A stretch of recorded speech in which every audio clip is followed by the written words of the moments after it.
پاکستان تحریک انصاف جو اس وقت ملک کی سب سے بڑی اپوزیشن فورس ہے، ایک انتہائی مشکل توازن برقرار رکھنے کی کوشش کر رہی ہے۔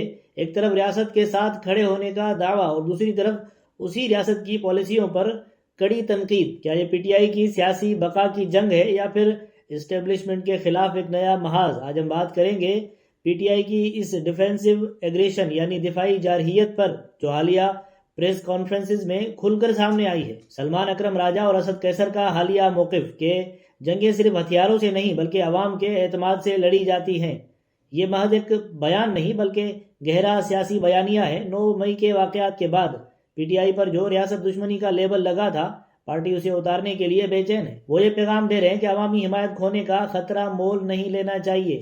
پی ٹی آئی خود کو دہشت گردی کے خلاف دکھانا چاہتی ہے، لیکن فوجی آپریشنز کے طریقہ کار پر سوال اٹھا کر وہ یہ جتا رہی ہے کہ کوئی بھی آپریشن عوام کی مرضی کے بغیر کامیاب نہیں ہو سکتا۔ اس حکمت عملی کا دوسرا رخ خیبر پختونخوا ہے۔ پی ٹی آئی اب صوبائی حقوق کارڈ کھیل رہی ہے۔ این ایف سی ایوارڈ اور P S D P funds میں کٹوتی کے الزام لگا کر صوبے کے عوام میں یہ احساس پیدا کر رہی ہے کہ انہیں سیاسی انتخاب کی سزا دی جا رہی ہے۔ خاص طور پر نئے فوجی آپریشنز کی مخالفت کر کے اسد قیصر اور ان کی ٹیم نے پختون بیلٹ کی اس نبض پر ہاتھ رکھا ہے جو دہائیوں کی جنگ سے تھک چکی ہے۔ یہ پی ٹی آئی کا وہ سیاسی قلعہ ہے جہاں سے وہ وفاق کو ٹف ٹائم دینے کی بھرپور صلاحیت رکھتی ہے۔ اب بات کرتے ہیں اس ڈیڈ لاک کی جو ختم ہونے کا نام ہی نہیں لے رہا۔ بیرسٹر گوہر کہتے ہیں کسی کے ساتھ مذاکرات نہیں ہو رہے، یہ دراصل ایک سیاسی چال ہے۔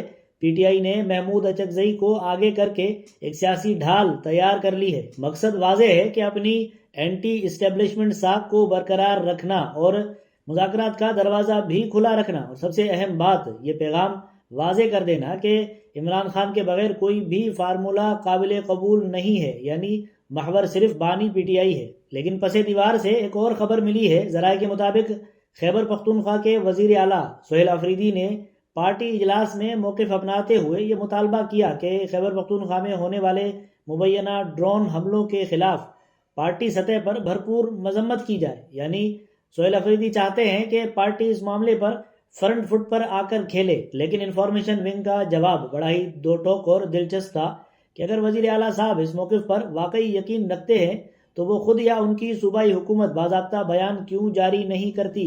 پارٹی کو اس جنگ میں کیوں جھونکا جا رہا ہے جبکہ وزیر اعلیٰ صاحب خود تو اسٹیبلشمنٹ سے براہ راست ٹکر لینے سے گریز کر رہے ہیں؟ بند کمروں کے اجلاسوں میں وہ پارٹی رہنماؤں کو اکسا رہے ہیں کہ وہ سخت بیانیہ اپنائیں، یعنی وہ چاہتے ہیں کہ اسٹیبلشمنٹ پر دباؤ بھی بڑھے لیکن ان کا اپنا نام یا کرسی خطرے میں نہ پڑے۔ یہی وہ بات ہے جو پارٹی کے دیگر رہنماؤں کو ناگوار گزری ہے۔ وہ سمجھتے ہیں کہ وزیر اعلیٰ صاحب اپنی کرسی کو محفوظ رکھ کر باقی پارٹی کو قربانی کا بکرا بنانا چاہتے ہیں۔ پی ٹی آئی اس وقت دو پارٹوں کے درمیان پس رہی ہے۔ ایک طرف بانی پی ٹی آئی کی قید اور اسٹیبلشمنٹ سے براہ راست ٹکراؤ، اور دوسری طرف سیاسی بقا کی جنگ۔ سہیل آفریدی کی اپنی مجبوریاں ہیں، وہ بطور وزیر اعلیٰ انتظامی اور سیکیورٹی اداروں کے ساتھ مل کر کام کرنے کے پابند ہیں، لیکن اس پر پارٹی ورکرز کا بھی دباؤ ہے۔ وہ اینٹی اسٹیبلشمنٹ بیانیے کو زندہ دیکھنا چاہتے ہیں۔ خلاصہ یہ کہ پی ٹی آئی اس وقت دفاعی جارحیت کے موڈ میں ہے۔